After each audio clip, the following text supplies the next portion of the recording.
Assalamualaikum warahmatullahi wabarakatuh. Baiklah, di sini kami akan memaparkan hasil makalah kami dari kelompok 6. Kelompok 6 terdiri dari perkenalkan saya Ayu Andira dan partner saya Karisma Yuliani yang berjudul Pertumbuhan Perkembangan Perekonomian Indonesia di Zaman COVID-19. Selanjutnya,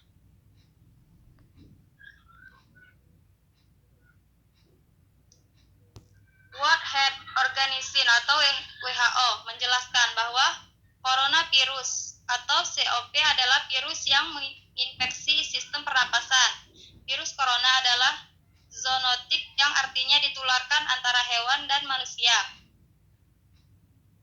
Dan virus tersebut merupakan virus jenis baru dari keluarga coronavirus yang ditularkan melalui kontak langsung dengan penderita, seperti pada saat batuk, bersin, tangan yang menyentuh mulut, hidung, dan mata sebelah menyentuh benda-benda yang terkontaminasi virus tersebut.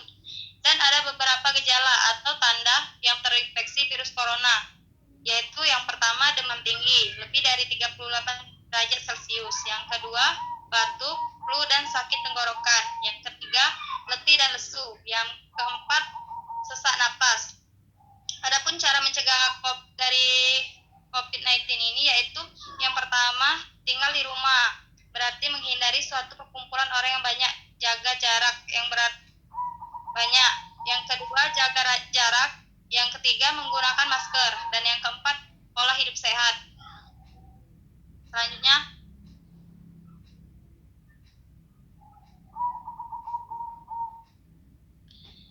dan bagian istilah yang penting dalam COVID-19 yaitu seperti 1. OTG, orang tanpa gejala, merupakan orang yang terinfeksi COVID-19 namun tidak menunjukkan gejala. Meskipun begitu, yang masuk dalam kategori ini dapat menularkan COVID-19 ke orang lain sehingga harus menggunakan masker. Yang kedua, ODP atau orang dalam pemantauan. Pada umumnya, orang yang masuk dalam kategori ini memiliki gejala yang lebih ringan seperti batuk, sakit tenggorokan, dan demam. Yang ketiga, PDP atau pasien dalam pengawasan. Pada umumnya, yang masuk kategori ini akan dikriteriakan sesuai dengan gejala yang nampak, termasuk dalam demam. Yang selanjutnya,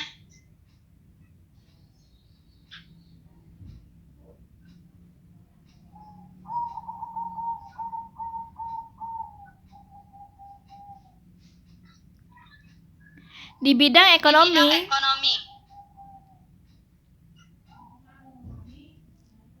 Oke, materi selanjutnya akan dilanjutkan oleh Karisma. Baiklah, di bidang ekonomi, krisis yang ditimbulkan oleh pandemi COVID-19 telah berkembang sedemikian rupa dan menyebabkan kontraksi perekonomian global. Tidak seperti krisis-krisis sebelumnya, ia memukul bukan hanya sisi permintaan dari perekonomian, namun juga sisi penawaran perekonomian. Sehingga daya tekanan terhadap pertumbuhan menjadi sangat dirasakan di banyak negara.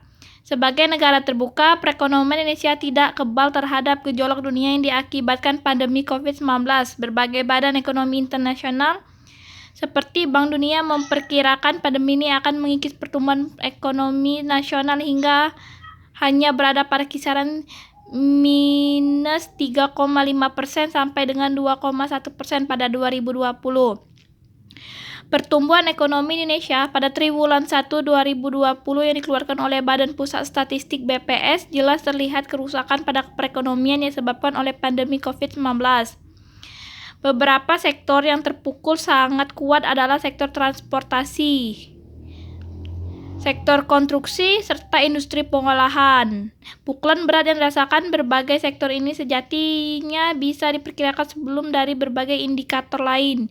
Misalnya dari indikator penurunan jumlah kunjungan wisatawan asing yang mencapai 64,11% antara Maret 2019 dan Maret 2020. Indonesia diprediksi pada tahun 2020 ini akan didominasi oleh prospek ekonomi yang memudar, di mana pelambatan ini sudah diprediksi sebelum pecahnya COVID-19. COVID-19 membuat perekonomian Indonesia lebih dalam terpuruk. Kementerian Keuangan melalui Kepala Badan Kebijakan Fiskal menyatakan bahwa pemerintah merevisi pertumbuhan ekonomi Indonesia di tahun 2020 ini pada rentang angka 2,3% dan minus 0,4%, sedikit lebih tinggi dari proyeksi optimis Bank Dunia 2,1% dan untuk pesimis, Bank Dunia memprediksi di angka minus 3,4%.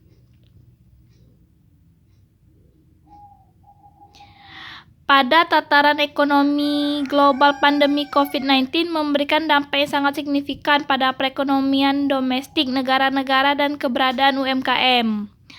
Laporan Organization for Economic Cooperation and Development atau OECD menyebutkan bahwa pandemi ini berimplikasi terhadap ancaman krisis ekonomi besar yang ditandai dengan terhentinya aktivitas produksi di banyak negara, jatuhnya tingkat konsumsi masyarakat.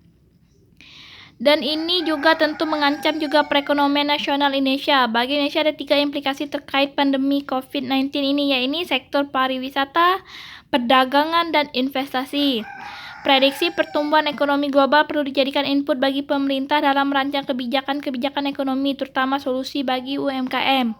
Sejumlah lembaga internasional telah memprediksi mereka akan pertumbuhan ekonomi global di 2020 seperti JP Morgan yang menyebutkan pertumbuhan ekonomi global akan minus 1,1% dan International Monetary Fund atau IMF yang bahkan memprediksi pertumbuhan ekonomi akan mengalami minus 3%.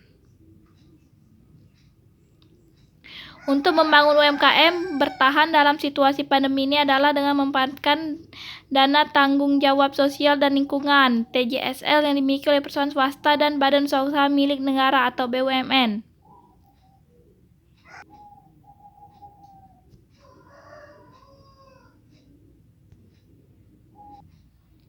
Misalnya BUMN yang bergerak dalam produksi farmasi dan alat perlindungan diri APD seperti masker dan pakaian medis dapat melibatkan para pekerja UMKM yang bergerak dalam bidang usaha produksi pakaian untuk memproduksi dalam skala besar kebutuhan APD. Dampak perlindungan pariwisata terhadap UMKM yang bergerak dalam usaha makanan dan minuman mikro mencapai 27%. Sedangkan dampak terhadap usaha kecil makanan dan minuman sebesar 1,77% dan usaha menengah di angka 0,07%. Pengaruh virus COVID-19 terhadap unit kerajinan dari kayu dan rotan usaha mikro akan berada di angka 17,03%. Baiklah, itu saja presentasi dari kami dari kelompok 6 terdiri dari Ayu Wandira dan saya sendiri, Karisma Yuliani. Itu saja makalah presentasi dari kami. Maaf bila apabila ada salah dan mohon maaf bila ada kekurangan. Saya akhiri, wabillahi taufiq wal hidayah. Wassalamualaikum warahmatullahi wabarakatuh.